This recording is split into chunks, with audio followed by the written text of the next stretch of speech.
ഹൃദയത്തിൻ തന്തിയിലാരോ വിരൽ തൊടും മൃദുലമാം നിസ്വനം പോലെ ഇലകളിൽ ജലകണം ഇറ്റു വീഴും പോലെ ഉയിരിൽ അമൃതം തളിച്ച പോലെ കരളവിലോലം നിൻ കാലൊച്ച കേട്ടു ഞാൻ അറിയാതെ കോരിത്തരിച്ചുപോയി അറിയാതെ കോരിത്തരിച്ചുപോയി അതിൽ പഴുതിയിലൂടൻ മുന്നിൽ കുങ്കുമം വാരി വിതറും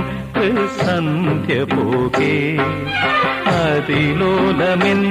ഇടനാഴിയിൽ നിൻ കളമധുരമാം കാലൊച്ച കേട്ടു